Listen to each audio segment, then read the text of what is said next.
Je vais ouvrir cette cérémonie et ces 3 jours de festivités, donc en votre présence, et je rappelle que ces festivités seront une réussite grâce à vous, grâce à votre présence et à tous ceux qui ne sont pas là aujourd'hui, qui j'espère seront là encore plus nombreux aux autres moments. Donc on va ouvrir cette conférence avec des invités qui nous ont fait l'honneur de venir, et donc je vais les présenter très rapidement. On attend la directrice de l'UFR-SMVH qui était pas très loin, et Nathalie Charnoux qui devrait arriver. Le président de l'université arrive normalement pour 9h30, donc il devrait arriver dans quelques minutes. Donc pour commencer, je vais donner la parole à Madame Buffet, qui est aujourd'hui députée, qui était à l'époque de notre création, qui était ministre des Sports. Vous dites si je me trompe pas, évidemment.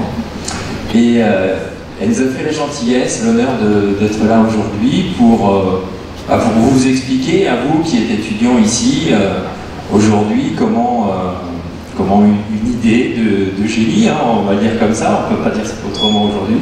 Cette belle idée est née grâce à Madame Buffet, et elle va nous dire peut-être un peu plus de mots sur ce moment important pour nous, qui nous a permis d'être là aujourd'hui 20 ans après. Oui, bonjour à tous et à toutes. À l'époque, j'ai défendu ce projet avec d'autres, parce que je pensais que les jeunes de la Seine-Saint-Denis, les lycéens de la Seine-Saint-Denis, les lycéennes, devaient pouvoir suivre une filière d'excellence à travers un stage. Et nous avons mis en place cet établissement, et qui a donné les résultats que nous connaissons aujourd'hui.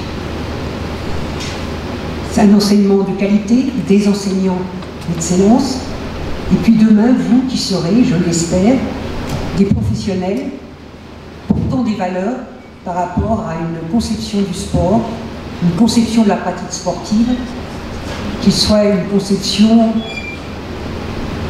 permettant à chacune et à chacun de pratiquer le sport de son choix, au niveau de son choix, et surtout une pratique qui soit égale sur tous les territoires de notre pays, quelle que soit l'origine sociale des jeunes qui veulent pratiquer les métiers du sport. On va avoir besoin de vous en tant qu'enseignants, en tant qu'encadrants, peut-être en tant que chercheuses ou chercheurs en stage, parce que le mouvement sportif, le sport en général, traverse une période délicate. Bien sûr, depuis que j'ai quitté le ministère des Sports, le sport a profondément changé, les enjeux financiers, géopolitiques du sport se sont amplifiés. Vous voyez bien que dans l'attribution des grands événements sportifs revêt toujours des enjeux géopolitiques. Et puis la bulle financière qui tourne autour du sport aujourd'hui, au plan national comme au plan mondial, comporte des enjeux, des risques pour l'avenir du mouvement sportif.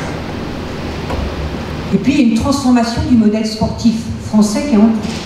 Le modèle sportif français, il était basé sur le partage des missions de service public entre l'État, à travers son ministère des Sports, et le mouvement sportif.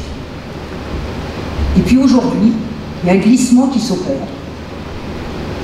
qui fait qu'est en train de se mettre en place une agence nationale du sport qui va reprendre en son sein les plus grandes prérogatives du ministère des Sports, et un retrait petit à petit du rôle de l'État en matière de développement de la pratique sportive. Je n'ai pas ici à commenter les décisions qui sont en cours, mais je voudrais toutefois insister auprès de vous sur le rôle irremplaçable de l'État pour qu'il y ait égalité devant la pratique sportive, pour qu'il y ait éthique dans la pratique sportive, pour qu'il y ait contrôle du mouvement sportif au plan national comme au plan international. Nous avions réussi il y a quelques années, grâce à l'action des États, à faire en sorte que le mouvement sportif et les États créent l'Agence mondiale antidopage. Je pense qu'aujourd'hui, il faudrait qu'il y ait un même effort des États pour créer une agence de contrôle des fédérations internationales et du CIO, avec une participation bien sûr du mouvement sportif. Or aujourd'hui, nous assistons à un retrait des États par rapport à tout cela. Donc ce sont des enjeux que vous allez vivre dans vos études, mais aussi dans vos métiers futurs, peut-être dans vos recherches futures. Et j'espère que vous porterez les combats nécessaires pour que le sport soit toujours porteur de valeurs. Le sport est traversé de toutes les dérives de la société, il ne faut pas s'illusionner, ce n'est pas le sport en soi qui peut les régler, mais le sport peut en être un acteur si on défend son contenu, si on défend ses objectifs. Donc moi je compte sur vous, moi c'était hier, mais vous c'est demain, c'est sur vous que le sport se reposera demain, donc bon courage à vous.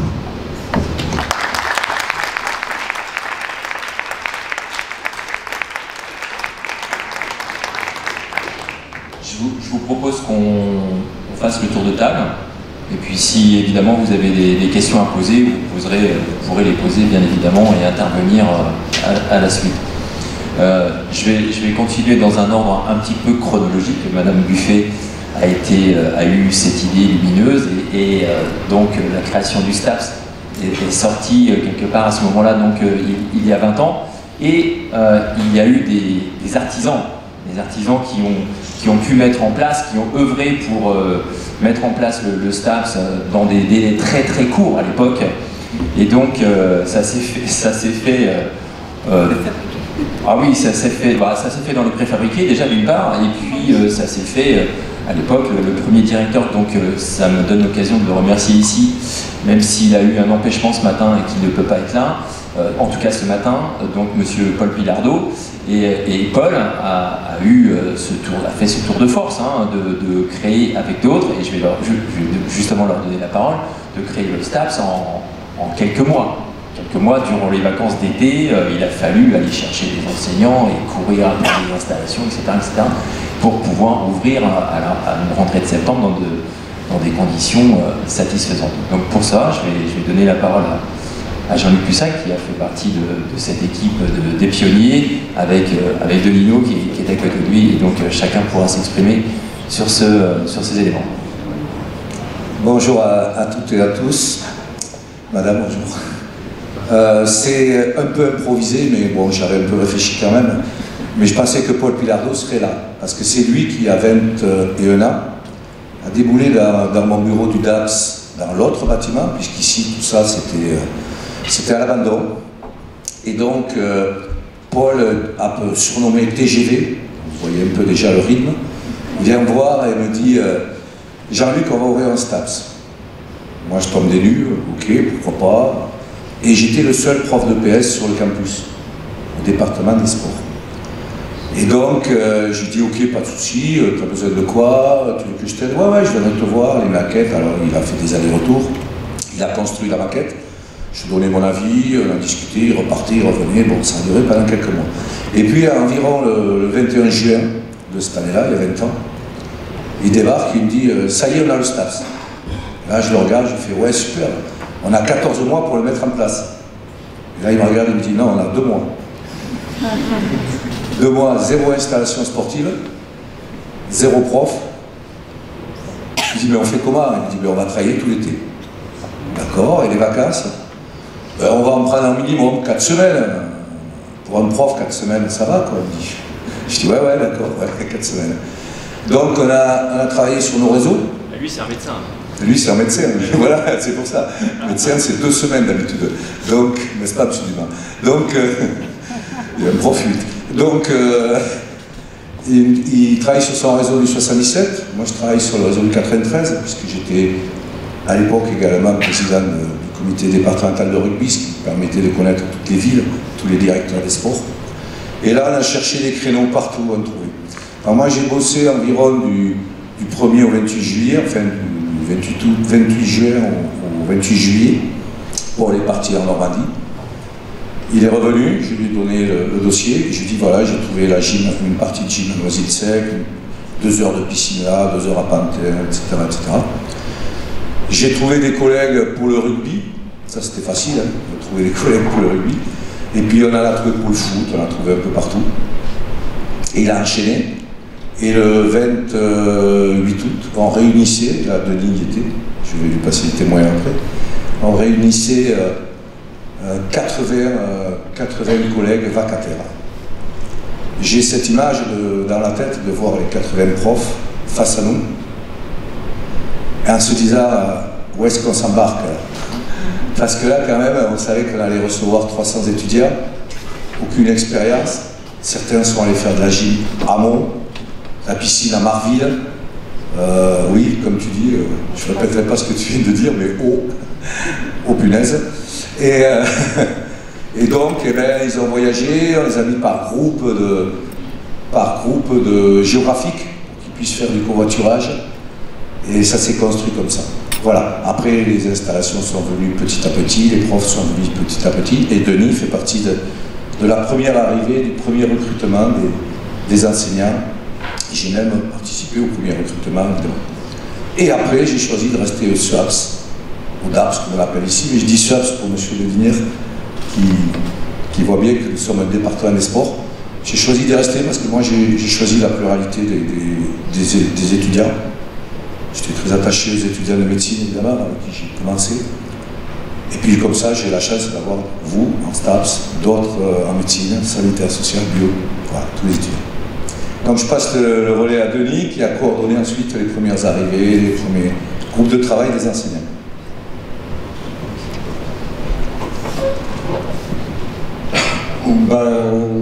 Je vais d'abord commencer par excuser Paul qui n'est pas là. J'aurais préféré qu'il soit là et qu'il vous raconte ça. Il l'aurait fait de manière beaucoup plus anecdotique que je pense que je le ferai.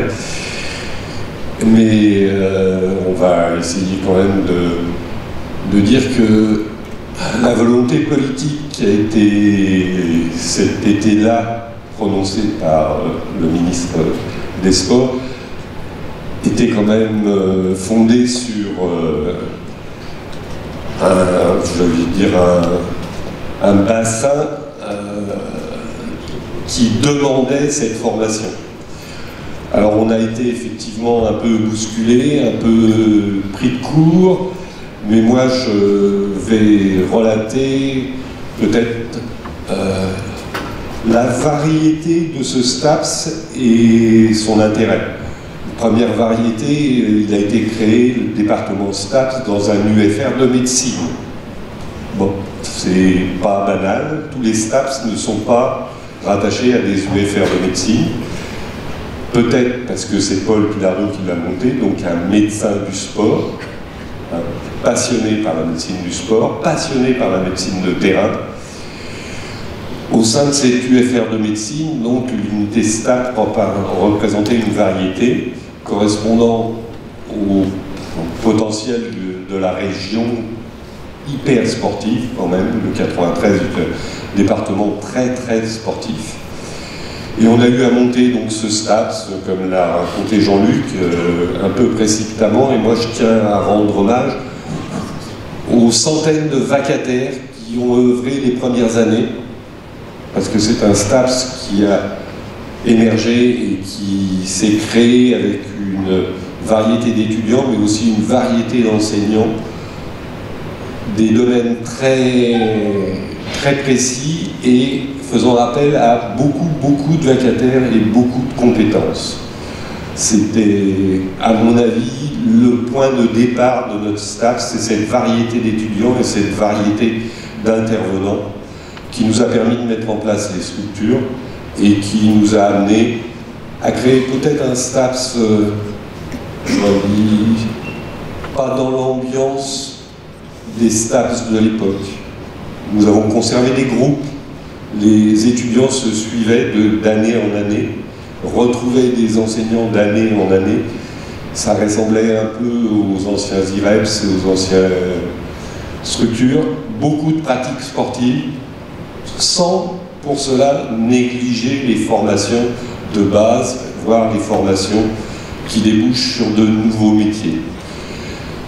Il s'est formé Et je remercie encore l'ensemble des enseignants qui se sont investis de manière fondamentale dans cette structure basée sur l'université de Paris 13, mais un peu spéciale. Les étudiants, beaucoup de bons souvenirs quand on pense à eux, très très nombreux, conditions matérielles difficiles, et on a eu le bonheur de voir que beaucoup d'entre eux suivaient des parcours très très très variés, mais parcours qui les amenaient vers la réussite, vers presque l'excellence pour certains.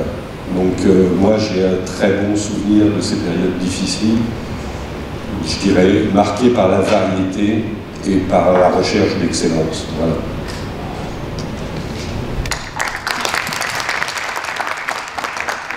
Merci Jean-Luc, merci Denis. Jean-Luc, juste une dernière précision pour conclure. La spécialité de M. Pilardo, au-delà de la médecine sportive, c'était le handball. Ne l'oubliez jamais, c'était le handball. Et merci à lui pour tout ce qu'il a fait. Et je ne désespère pas de l'avoir ce soir pour le tournoi de hand. Parce qu'il est évident que les profs vont mettre une piquette aux étudiants ce soir, que ce soit au hand ou au badminton. Donc on est nombreux pour voir ça. On me dit non, je sais pas pourquoi. C'est la vérité du terrain parlera. On dit. Donc, le président de l'université, M. Jean-Pierre Astruc, nous a fait aussi l'honneur d'être là aujourd'hui, avec Mme Charnot, Nathalie Charnot, qui est la directrice actuelle de l'UFR, et Jean-Luc Dumas, qui a été son prédécesseur. Je n'ai pas pu inviter tous les doyens et directeurs du UFR qui ont été là depuis le début, mais en tout cas, nous avons donc Madame Charnot qui est aujourd'hui donc la directrice actuelle et Jean-Luc qui était son prédécesseur qui m'a accompagné. D'ailleurs, on a pris nos fonctions ensemble. Donc je vais passer la parole à Monsieur le Président de l'Université qui va nous dire comment lui perçoit aujourd'hui les STAPS dans son université, dans son établissement, les trublions sportifs ou pas, ou les moteurs, et tout ça, il va nous le dire. Merci. Merci beaucoup. Alors d'abord, je voulais vous demander de m'excuser du retard, un petit problème de mon emploi du temps, décalage d'une demi-heure, c'est pas grave. Donc déjà, je voulais dire deux choses sur ces 20 ans du STAPS. Déjà, le STAPS, 20 ans, c'est une belle année, c'est la maturité, la sortie, je dirais, de l'enfance, et on va vers une vraie maturité. Et tout à l'heure, j'ai écouté votre discours, et il était symptomatique de ce que l'on pouvait faire à Paris 13. On est une université parisienne en banlieue, et le fait d'être une université parisienne en banlieue, ça nous oblige à être automatiquement sortir des sentiers battus. Et dans votre discours que j'ai entendu, vous aviez dit que c'était un STAPS particulier. Mais à l'université Paris 13, on a une médecine particulière, puisqu'elle est inclue dans un système de santé. Dès le début de la création de la composante SMBH, on a pensé que de guérir les gens, c'était pas seulement que de la médecine. Alors c'était, je dirais, la santé en général, c'était aussi le sport, puisqu'on en reviendra un tout petit peu là-dessus, peut-être on s'est aperçu de la thérapie par le sport. Hein. Donc les efforts physiques, par le sport, par les efforts physiques. Donc c'est vraiment emblématique de notre université dans le sens où on ne peut pas faire ce qui se passe à l'intérieur du périphérique. On est obligé d'être original, inventer, créer des choses nouvelles. Et donc voilà, je voulais remercier tous les acteurs parce qu'on ne remercie pas assez les acteurs, le personnel d'IATS, les enseignants qui sont obligés de faire plus en banlieue qu'à l'intérieur de Paris. Et on fait plus, et on fait plus pour le territoire, on fait plus pour les étudiants. Hein, parce que, de toute façon, le territoire le mérite bien, comme dirait une certaine marque de cosmétiques. Donc, je voulais dire que moi, je vois toujours cette composante autour du sport, alors s'appuyant bien sûr sur un département des sports très important au sein de l'Université Paris 13. Hein. On est l'université francilienne la plus sportive, hein, avec les résultats. On a le plus d'adhérents au niveau du sport, aussi bien personnel qu'étudiant. Donc c'est une véritable politique, hein, parce que, en tout cas moi j'en suis persuadé, c'est une véritable politique que, de toute façon, par le travail physique, je ne vais pas faire une tête pleine dans un corps bien fait, mais je veux dire qu'on travaille vraiment dans cette optique. Et la politique du sport au sein de l'Université Paris 13, avec cette entité de former les jeunes qui vont encadrer les gens pour pouvoir faire du sport dans le territoire, me paraît une excellente politique et je voulais féliciter tout le monde sur ces 20 ans. Parce que 20 ans, c'est un bel âge, comme je l'ai dit au début. Et donc bravo à tous et bravo aux jeunes, parce que aussi 20 ans, c'est l'âge de nos étudiants dans le STAPS. Donc bravo et bon vent. Merci Xavier.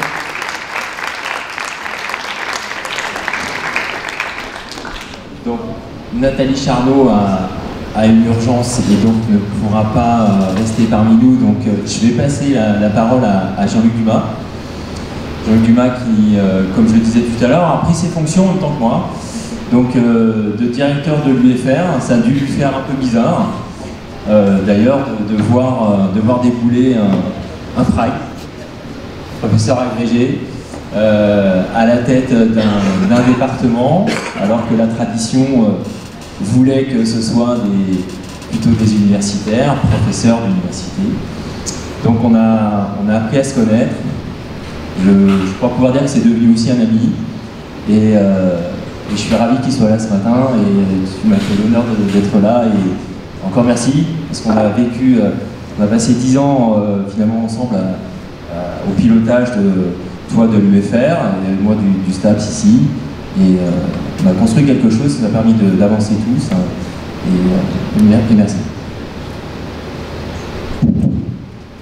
Merci Hugues. Merci de me donner l'occasion d'exprimer quelques mots qui me tiennent à cœur. Et je te remercie de cet accueil qui est encore fait parmi nous. J'ai la grande chance de prononcer quelques mots après quelques personnes qui sont des notoriétés, Madame la députée, Monsieur le Président de l'Université, et vous avez dit des choses que bien entendu je ne peux pas répéter. Alors je vais me concentrer sur deux points qui sont finalement des expressions personnelles d'un vécu au cours de ces 10 ans. La première chose, ce sont effectivement des remerciements. Des remerciements au directeur exécutif du STAPS, Hugues, et des remerciements à l'ensemble de l'équipe des enseignants du STAPS, des remerciements à l'ensemble des étudiants qui font confiance au STAPS, qui font confiance à cette université pour leur avenir. Et tous ensemble, vous avez réalisé quelque chose qui est vraiment formidable. Et pendant les 10 ans où j'ai eu la chance d'être le directeur de cette UFR, je dois dire que j'ai été porté dans ma volonté personnelle, quotidienne, dans l'analyse des résultats qu'on avait sur le plan collectif, par une dimension que donnait le STAPS au sein de cette UFR et au sein de l'université. C'est vraiment très fort. Chacun en est responsable, vous en êtes tous des acteurs, et je crois qu'il faut absolument que vous en soyez conscients. Alors au-delà de ce sentiment de remerciement, il y a évidemment un immense respect qui s'installe, parce que quand on apporte dans une communauté, au sein d'une collectivité, des choses si fortes, eh bien, ça crée du respect. Et puis derrière le respect, il y a la connaissance des hommes, et ça se traduit par une amitié. Cette amitié, elle est profonde, elle est durable, et je l'exprime devant vous, pour le STAPS, pour les personnes qui y travaillent, et qui sont représentées par Hugues Roland aujourd'hui. Je voudrais juste, malgré sa modestie, dire un mot sur Hugues Roland. Il développe beaucoup de choses, mais il y a une chose qu'il développe très bien, c'est le fait d'être un développeur d'énergie. Méditez ça, et vous verrez que c'est très important. Il rayonne d'énergie autour de lui, et c'est vraiment ce que je voudrais que vous puissiez percevoir, et je crois qu'on peut l'applaudir.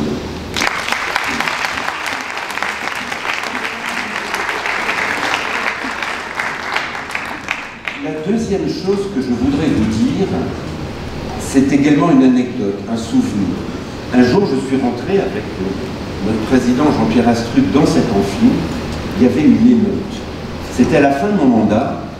Je n'avais jamais vu ça. Pourtant, on avait traversé des révolutions estudiantines, des broncas de personnel et d'enseignants, mais une émeute à ce point-là, on n'avait jamais vu ça. Effectivement, il y avait présent dans cet amphi, ce jour-là, Tony Estanguet et Martin Fourcade. Et on a eu un moment extraordinaire d'échange entre les étudiants. L'amphi était bondé, presque aussi plein qu'au cours de mes cours d'anatomie, je plaisante. Et ça a été un moment tout à fait inoubliable d'annonce de création de ces Jeux Olympiques, d'annonce de l'insertion de ces Jeux Olympiques dans ce département qui nous tient à cœur, le 93, d'annonce du fait que tout cela est fait aussi pour la population qui y habite. Et maintenant, je vais vous dire une chose, malgré la présence de notre président d'université, ce sont des mots peut-être voilà, qui dépassent mon statut actuel, mais je pense que le STAPS est pour l'université ce que sont les Jeux Olympiques pour le sport français. C'est de ce niveau-là. Et il faut absolument en avoir conscience. Sur deux points. Premièrement, une vitrine. Évidemment, les Jeux Olympiques sont une vitrine. Mais le STAPS, c'est une vitrine. C'est une vitrine, vous l'avez dit, madame, d'excellence, certainement. Mais dans cette université, le STAPS permet d'amener un projet transversal, et ça a été développé par le président, sous forme d'une vitrine d'excellence dans les métiers spécifiques, mais aussi dans ce projet transversal. Et tout ce qui a été apporté, notamment dans le cadre du sport santé, c'est vraiment l'excellence. Et là, on est des leaders. On cherche à nous copier un peu partout, ils ont des difficultés, il faut le reconnaître. Ça, c'est la vitrine, les Jeux Olympiques. Mais les Jeux Olympiques et le STAPS sont aussi un enracinement pour la population. Et ça, c'est très important. Cet enracinement, vous l'avez dit, madame, il vient flirter avec ce qu'est la responsabilité sociale de nos institutions. En quoi on est juste à la bonne place et au bon moment. C'est extraordinairement important. Et vous tous, évidemment, l'université, le STAPS, répond à un besoin qui est celui des étudiants. Mais vous, les étudiants, le STAPS répond aux besoins de la population. Et c'est là qu'est le réel investissement, parce qu'on est responsable face à la population dans son territoire. Cet enracinement, c'est un peu comme celui du sport français dans les écoles, dans les clubs, dans les fédérations, pour nous tous, et c'est une vraie culture. C'est une culture de territoire. Voilà les deux points que je voulais souligner. J'ai été très heureux de pouvoir le faire devant vous. Je remercie Hugues et Chapeau. Merci beaucoup.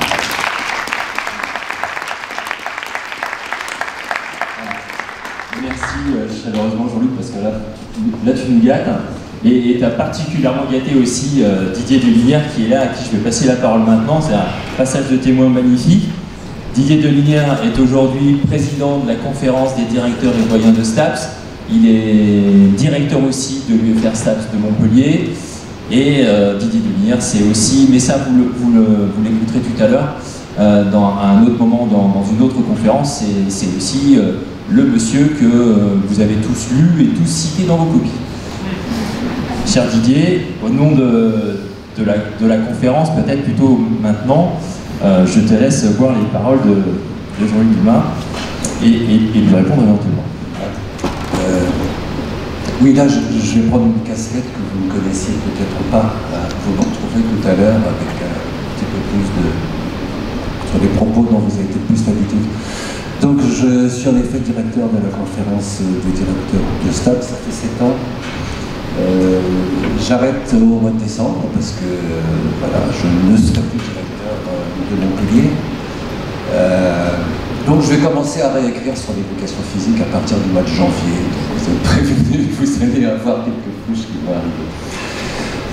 Je suis évidemment ravi d'être ici,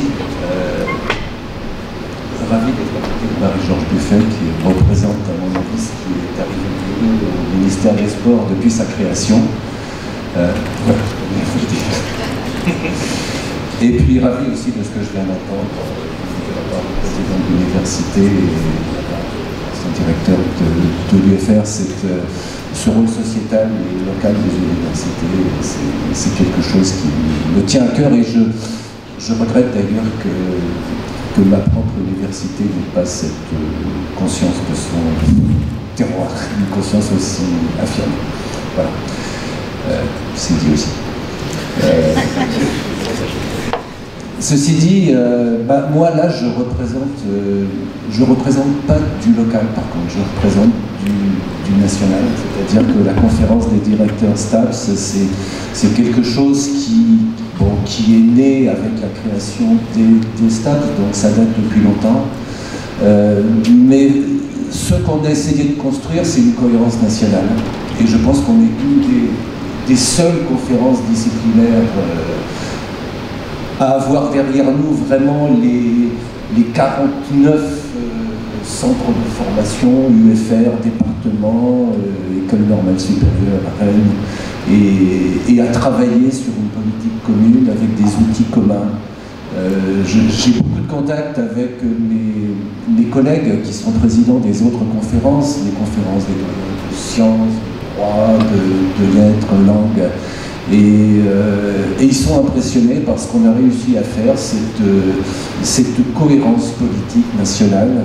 Le premier maillon, ça a été l'écriture concertée des fichiers RNCP. Ça a déjà 15 ans, j'étais pas aux manettes à ce moment-là. Et ça a été un truc fondateur, et on a continué à travailler comme ça.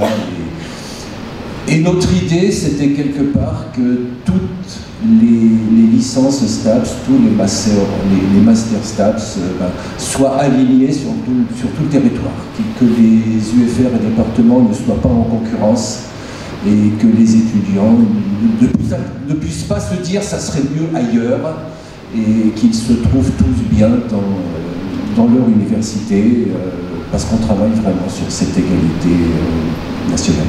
Alors ceci dit, les STAPS sont extrêmement divers, comme tu l'as dit, il y a des UFR, il y a des départements, il y a des trucs, on ne sait même pas comment les appeler, des pôles disciplinaires, les universités bougent beaucoup à l'heure actuelle, il y a des UFR qui disparaissent, il y a des départements qui deviennent UFR, on a du mal à y comprendre quoi que ce soit. Ceci dit, on tient beaucoup à cette diversité, et au sein du conseil d'administration, on est 15 au conseil d'administration. Je pense que toute la diversité y est reconnue.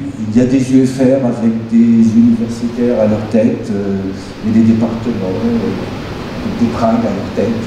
Si je vous disais même que mon secrétaire général vient de l'Université catholique de Bretagne, quand j'ai proposé ça, j'ai cru à un moment donné qu'on allait me crucifier en place publique. Voilà.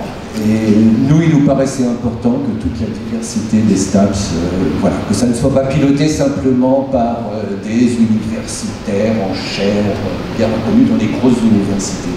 Et ça, on y est beaucoup. Ce que je tiens à vous dire aussi, c'est que fondamentalement, ce qui nous motive à la C3D, c'est la réussite des étudiants.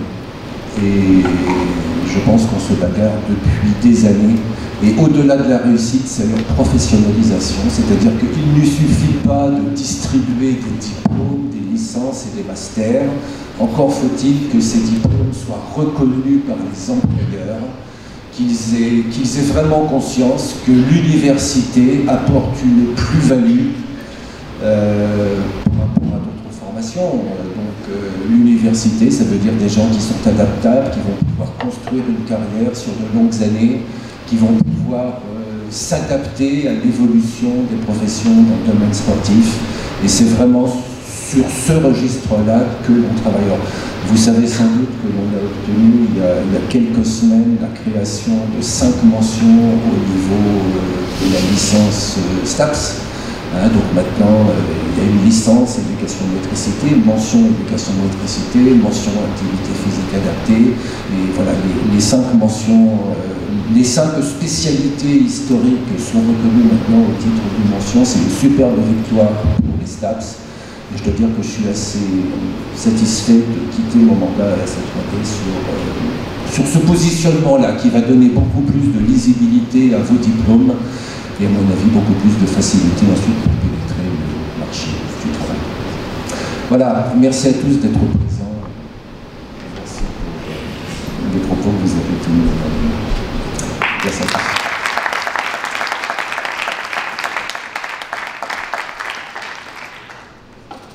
Merci Didier.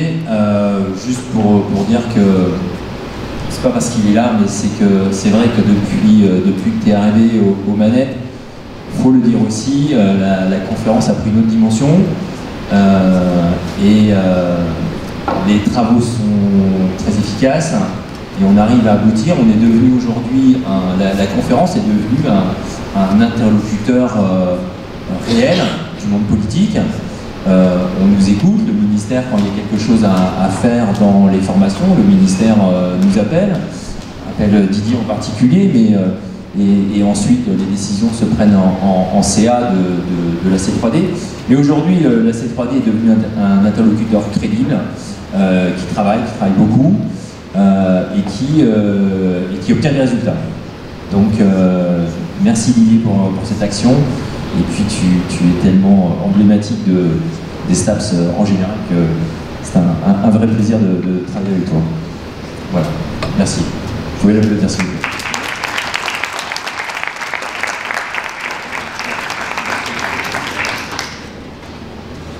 Jean-Luc, tu voulais... Non. Alors maintenant, je vais passer la parole à des anciens qui sont là. Il y a Johanna qui est là, j'ai vu Olivier, j'ai vu Louis. Et alors Louis, pour la plupart d'entre vous, hormis quelques anciens qui sont tout là-haut ou éparpillés, vous n'avez pas connu Louis. Alors entre Louis et Julia qui n'est pas là, il y a eu une phase de transition plus ou moins heureuse pour nous. Heureusement, il y avait Patricia qui était là et qui tient bien la maison, hein. Philippe aussi. Là, donc on avait les 2 piliers, hein, qui restaient là, mais entre Louis et Julia, donc il y a eu un petit trou. Et Louis, je vais lui donner la parole en premier avant de donner la parole à nos anciens étudiants. Louis a été d'une particulière efficacité, comme l'est Julia aujourd'hui, et l'ensemble du staff. Et donc je vais lui donner la parole. Et il est venu de Bordeaux, aujourd'hui il est sous d'autres cieux. Il a été goûté à la douceur de vivre de cette belle région. Et merci d'être venu déjà. Je me lève, hein. Merci. Donc merci pour cette introduction. C'est très flatteur. Alors moi, mon discours va être beaucoup moins chiadé et moins solennel que mes prédécesseurs, je vous avertis tout de suite. En fait, on m'a fait venir pour témoigner de mon expérience, parce que comme on vous l'a dit, j'étais étudiant avant vous. Moi, j'ai été étudiant dans les premières promos. En fait, je suis arrivé dans la seconde promo. Et du coup, comme on l'a dit, j'avais préparé une petite liste avec des petits items. Voilà, j'avais fait ça bien. Et finalement, je vais rebondir sur ce qui a été dit avant, c'est plus rigolo. Et du coup, en fait, on a dit que c'était des conditions difficiles au début de ça, parce qu'en fait, c'était de très très grosses promos. En fait, on était 600 et 800. Moi, dans ma promo, je crois qu'on était 24 groupes en première année en L1. Donc, en fait, c'était assez compliqué. Il n'y avait pas d'installation sportive, comme on l'a dit. Donc, moi, je peux vous dire que quand j'ai vu que j'avais fait faire de la gym à Villemomble et pas à Meaux, j'étais super content. Hein, parce que à zone 6 quand même. Hein.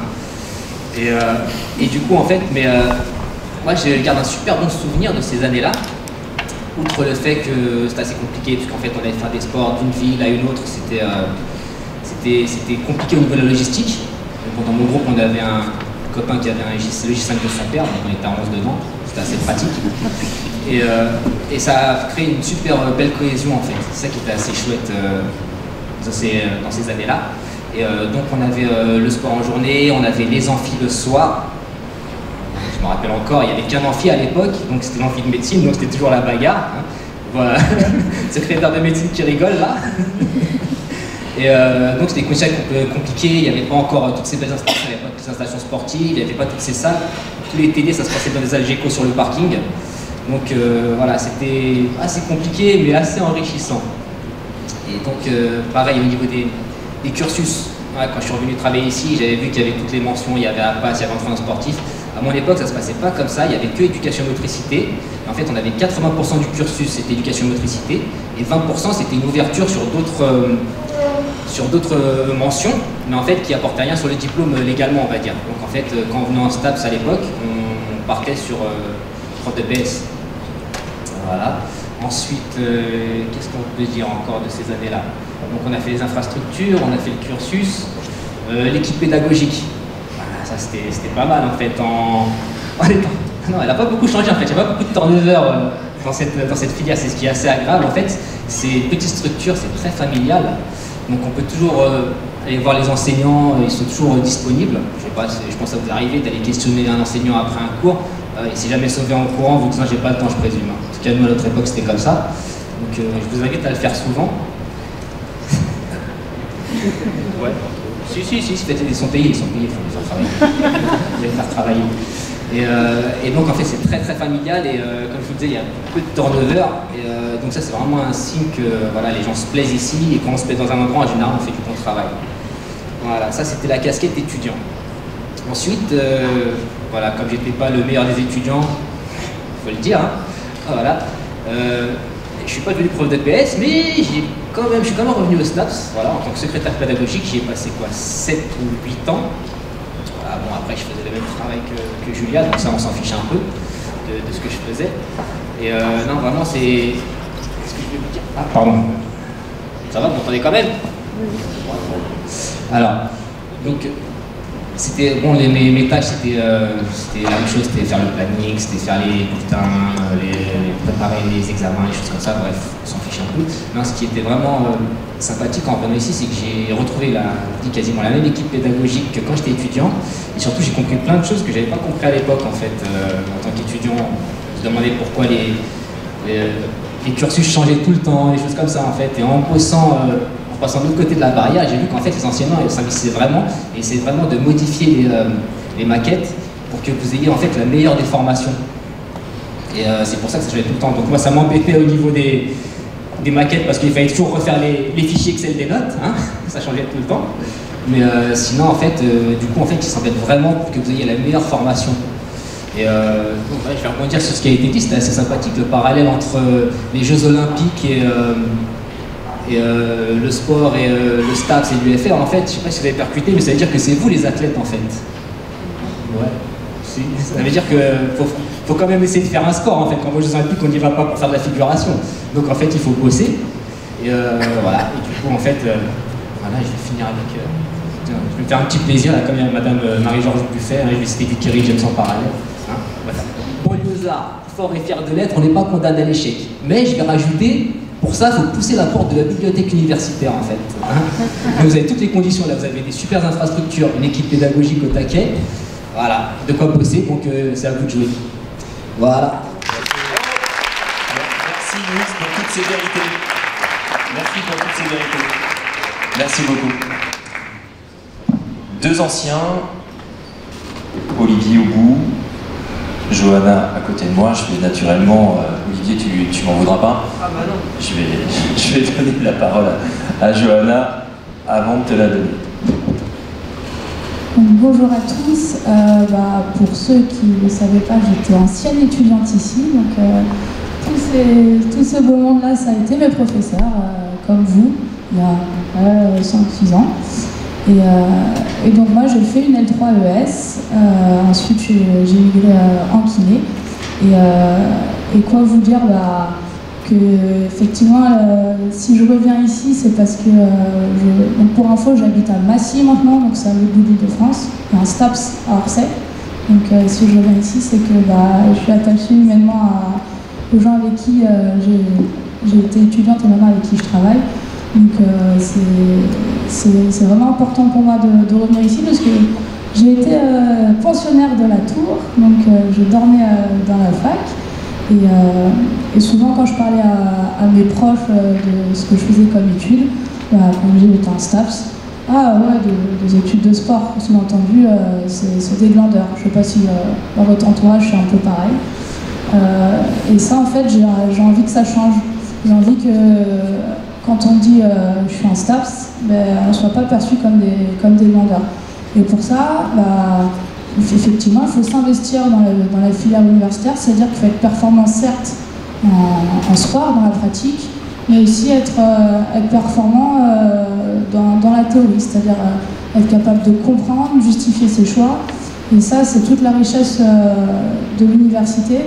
Et c'est pour ça que j'ai voulu devenir enseignante, venir apporter un petit peu ces compétences théoriques aux élèves, parce que je suis passée par là et j'ai envie de continuer à véhiculer ces valeurs. Donc investissez-vous dans la pratique universitaire. Alors oui, allez à la bibliothèque, mais essayez de vous rendre pas seulement consommateur de ce qu'on vous dit, mais vraiment acteur de vos savoirs.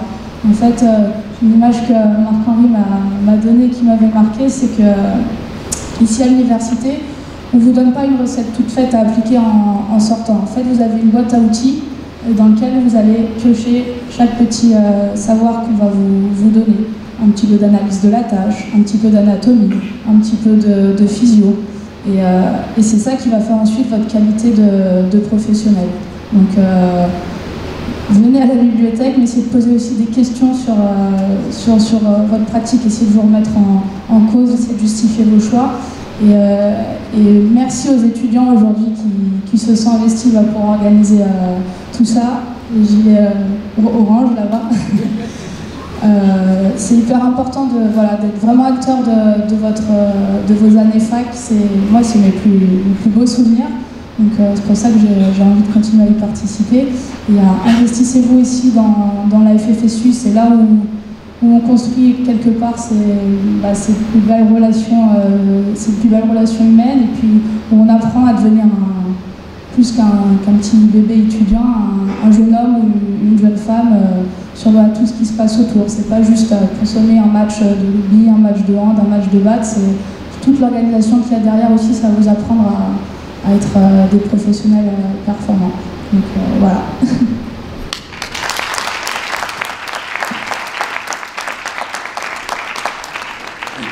Cette possibilité qui s'est offerte à Johanna, comme à Olivier d'ailleurs, de devenir aussi enseignant quelque part, donc même s'ils ne sont pas aujourd'hui titulaires, et qui sait s'ils ne deviendront pas demain, donc de pouvoir intervenir aujourd'hui, maintenant, en tant qu'enseignant, ici au niveau du STAPS, c'est quelque chose qu'on essaye de garder en mémoire, de cultiver ici, c'est de faire appel aux anciens étudiants qui ont brillamment réussi, et c'est d'abord de votre fait, c'est votre réussite.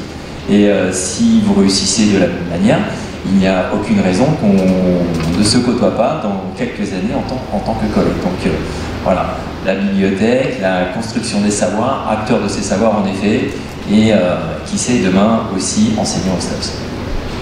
Merci. Olivier, alors un autre profil Olivier. Alors, donc bonjour à tous. Moi j'étais étudiant au STAPS en Master 2 en 2013-2014. Une reconversion professionnelle puisque j'ai fait le STAPS, je suis rentré en Master 1 à Créteil en 2012. J'ai dansé 20 ans, en fait je suis danseur contemporain métier. Donc j'étais au Conservatoire d'Avignon quand j'avais 13 ans dans études. Et puis au CNSM, Conservatoire National Supérieur de Musique et de Danse de Lyon, en danse contemporaine, avant de danser dans les centres chorégraphiques pour beaucoup de chorégraphes des années 80, comme Daniel Larieux, entre autres. Voilà, et puis parallèlement, tous les danseurs qui sont en compagnie professionnelle interviennent à l'école, quel que soit le public, de la maternelle jusqu'à la formation des professeurs de PS ou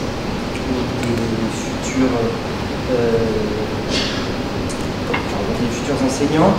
Donc on travaillait avec eux, on leur donnait des outils pédagogiques pour défendre et amener la danse à l'école. Je continuais de danser en parallèle, je mixais aussi à côté, parce que je m'appelle DJ Ginex aussi, donc ça part un peu dans tous les sens. Tu vas mixer, je crois, durant ces festivités. Pas encore, mais bientôt, je pense. Ah. Ouais. Mais voilà, donc un peu hyperactif. Et puis, je me suis dit à 40 ans, ça je ne savais pas, pour moi, être prof de PS aujourd'hui, j'ai l'impression que c'est une blague. Voilà, 2 ans avant, en 2010, je ne savais pas que j'allais faire STAPS. Et là, je me suis dit qu'évidemment, défendre la danse à l'école, c'était plus important pour moi que de la défendre en conservatoire, même si j'ai un diplôme d'État, j'ai passé en 2002 au CND, qui est pas très loin d'ici, à Pantin.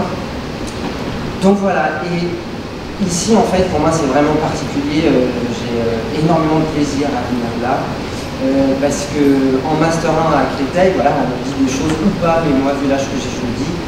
À Créteil, ça s'est très mal passé et j'étais très heureux d'être accueilli ici pour mon Master 2 avec M. Greland et tous les professeurs ici qui sont très humains, qui ont été d'un grand soutien dans cette reconversion. C'est grâce à eux que j'ai vraiment réussi, compris beaucoup de choses, même si après il a fallu quand même beaucoup travailler pour préparer mes cours et être aussi à la hauteur et de m'adapter à différents publics, puisqu'on change souvent. Moi j'ai fait en 4 ans 3 collèges différents, à Saint-Denis, à Bobigny, à Pantin, et puis maintenant je suis au lycée Charles de Gaulle de Rony-sous-Bois, qui est le seul lycée option danse et art danse de l'académie de Créteil. Voilà, donc je suis quelqu'un de passionné. Et là, en fait, aujourd'hui, Séverine m'a invité aussi à inviter mes élèves de première qui sont en option danse et art danse à montrer 2 pièces chorégraphiques pour que vous puissiez voir aussi ce qu'on propose en option danse et art danse au lycée. Voilà, en tout cas, j'ai eu aussi 3 étudiants ici en stage et voilà, c'était super parce que j'aime partager et échanger avec eux parce qu'on apprend plein de choses et je serais ravi d'être un peu là l'année prochaine pour les licences 2e année pour vous partager et la passion de la danse et vous donner plein d'envie de m'enseigner en tant que professeur de PS. Voilà, et merci beaucoup. Merci. Je me souviens quand même qu'en effet, hein, quand tu es arrivé là, il a fallu se plonger dedans. Ouais. Mais regarde. Ouais, puis bon courage parce que le résultat là. Pour le CAPES, qui était quand même très très drôle, donc j'en profite, il y a Marc Chevalier là-haut. Donc lancer du disque, je n'avais jamais fait ça de ma vie. Donc ça a été quand même assez périlleux, j'ai eu 3 sur 20. Mais on m'a dit, c'est pas Marc Chevalier qui m'a dit ça, mais on m'a dit tu es petit, tu es vieux et tu as des petits bras et tu es trop souple. Donc tu n'y arriveras jamais. Donc j'ai fait ok, c'est pas grave, j'ai regardé des vidéos sur YouTube et j'ai lancé, en faisant de la chorégraphie, de lancer le disque. Donc c'était pas très brillant, mais j'ai pas eu 0, donc je n'ai pas été éliminé. Et en course d'orientation, je me suis perdu, évidemment. Voilà, donc 20 minutes, les 20 premières minutes, je suis passé 3 fois devant le jury, il pleuvait avec ma carte, comme ça, et là je me suis dit, c'est fini, je perds mon CAPES à cause de la course d'orientation. Et finalement, 3 balises en 6 minutes, et après je suis rentré, et j'étais le plus heureux en donnant mon doigt électronique, en disant j'ai pas 0, et j'étais heureux, quoi, voilà. Bref, bon, en tout cas, bon courage à tous, et tout est important, hein, donc, il faut bien travailler, et voilà, c'est enrichissant.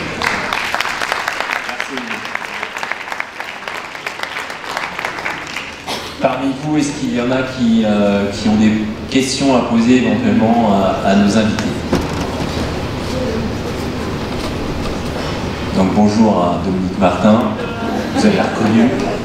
Hein, Dominique, directeur des études, basketteur à l'occasion, footballeur aussi. Didier. J'aurais bien aimé Bonjour, Didier Chapeau du STAPS. J'aurais bien aimé que vous nous expliquiez brièvement le processus qui a conduit finalement au moment où vous avez dit on va créer le stage. Pour nous, c'est un petit peu un processus que l'on ne connaît pas, et vous êtes là, c'est le moment, je pense, de nous dire comment ça s'est passé. Alors il faut savoir que les syndicats des personnels jeunesse et sport étaient très en guerre contre les staffs, parce qu'ils avaient peur que ce soit la fin des diplômes professionnels jeunesse et sport. Or les staffs n'ont pas tué les diplômes jeunesse et sport, mais là ils sont en train d'être tués, puisqu'avec la création de l'agence, ce n'est plus le ministère qui sera en charge de ces diplômes, mais ces diplômes seront conçus et attribués par les fédérations. Et il a fallu prouver que c'était deux filières d'excellence, mais deux filières différentes. Ça a été, j'avoue que j'ai eu beaucoup de délégations syndicales dans mon bureau à l'époque. C'était l'idée quand même d'ouvrir une véritable filière universitaire. Avec ce qui a été dit à cette tribune, c'est-à-dire pas simplement une pratique sportive, mais toute une série de compétences et de connaissances permettant vraiment, après, un parcours professionnel, et y compris des modifications dans le parcours professionnel. Voilà, c'était ça qui différenciait des diplômes traditionnels jeunesse et sport. Pourquoi créer en Seine-Saint-Denis? Parce que, comme cela a été dit également, et j'ai eu l'occasion de le dire récemment au Premier ministre, en tête à tête, la Seine-Saint-Denis ne demande pas la charité. La Seine-Saint-Denis n'a pas besoin de charité. Le problème, c'est que la Seine-Saint-Denis, un document parlementaire vient de le prouver, dispose de moins de moyens en matière d'éducation, de justice, de police, de santé que les autres départements français. Et donc, nous ne demandons pas charité, nous demandons justice. Nous demandons d'avoir la même chose que les autres départements français. Voilà, nous sommes aussi dignes que le Cantal, la Corrèze. Et en privant ce département de moyens, la France se prive d'une immense richesse. Nous sommes un département jeune, nous sommes un département monde. Et donc l'idée de créer un stade en Seine-Saint-Denis, c'était de dire, cette richesse qui existe dans la jeunesse de Seine-Saint-Denis, il faut qu'elle serve à toute la France. Et pour ça, il faut lui donner les moyens de se former ici en Seine-Saint-Denis. Voilà. Et ce qui a été dit par M. le Président sur le fait qu'on soit hors périph' nous oblige à être plus inventifs, vous en êtes la preuve ici.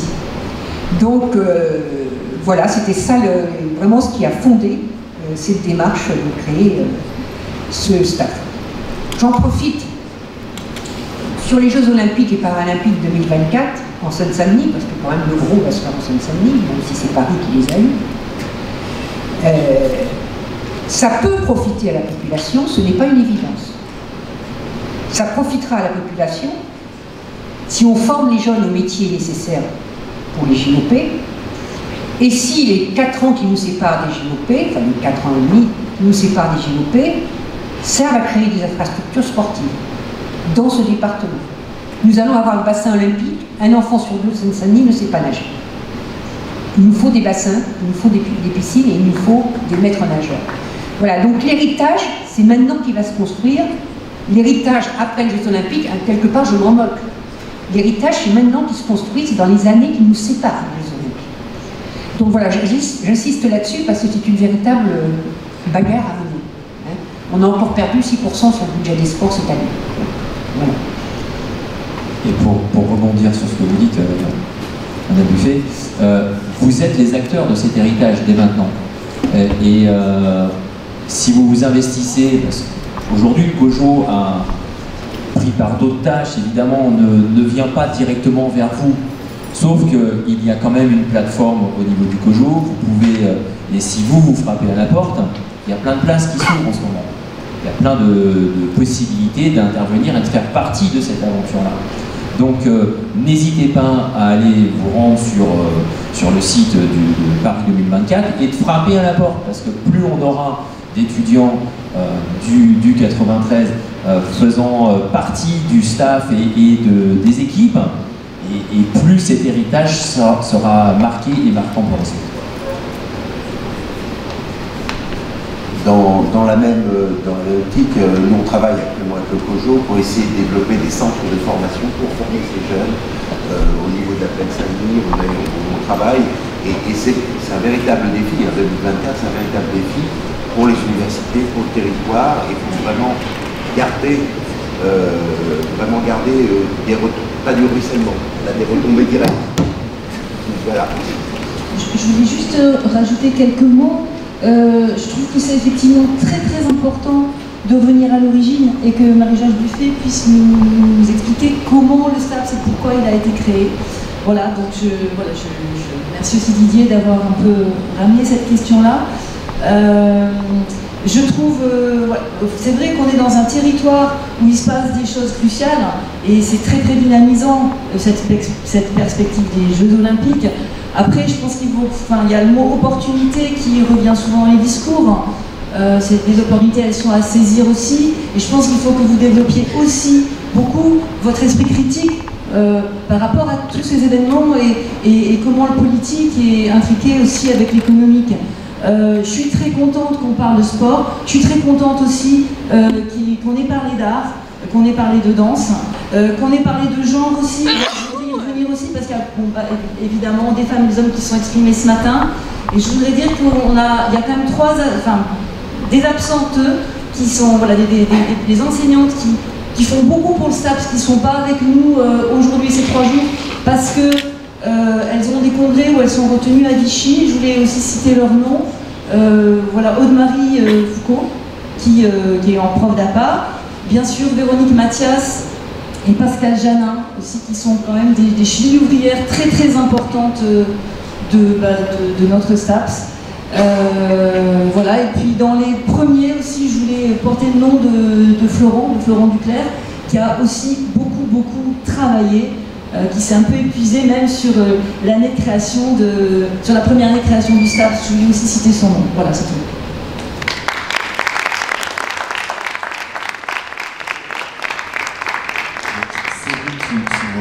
Les mots de la gauche, mais on n'avait pas répété ensemble, donc c'est parfait que tu l'aies fait.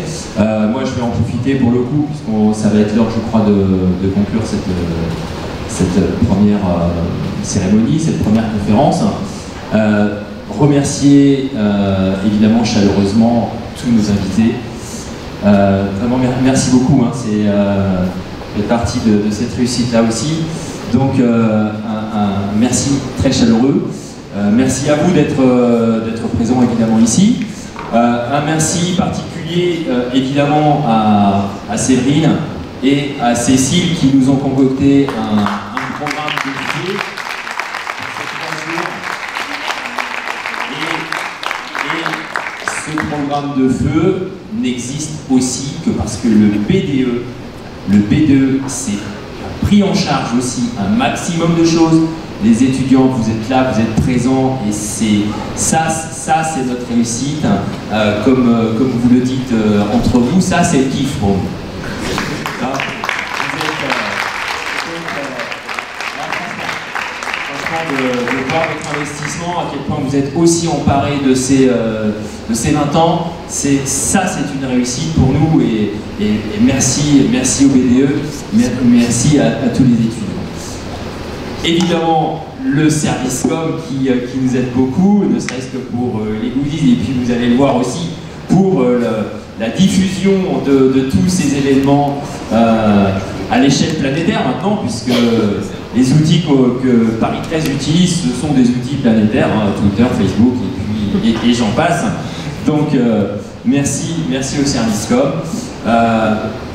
Merci à tout le staff du STAPS, le secrétariat, donc Patricia, Philippe, Julia, tous les enseignants. Ce serait trop long évidemment de tous les citer.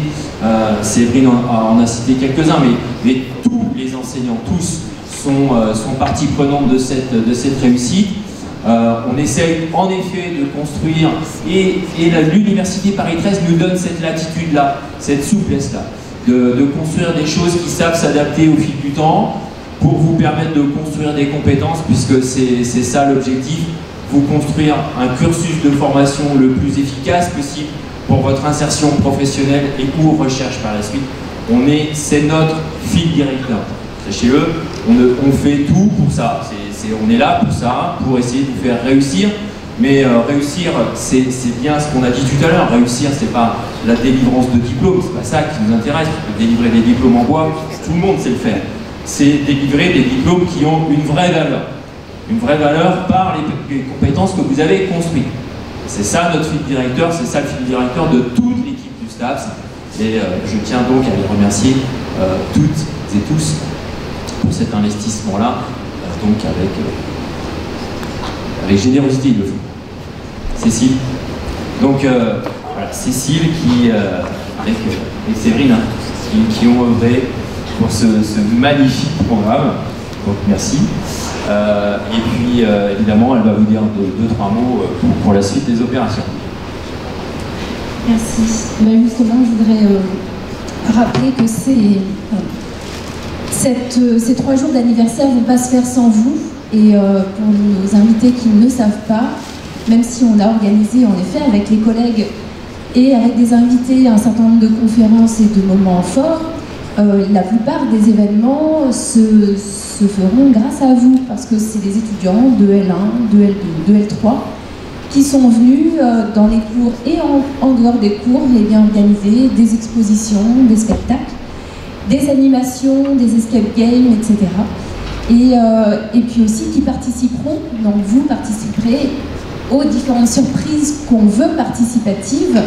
Donc il y a quelques moments clés que vous avez, je pense, découverts sur le programme et pour lesquels on vous invite donc naturellement à continuer à participer. Mais merci beaucoup à vous qui avez travaillé à cette fête qu'on a voulu collective. Hein, c'était pas juste une histoire de prof, c'était une histoire de tous les étudiants de ce département. Merci à vous.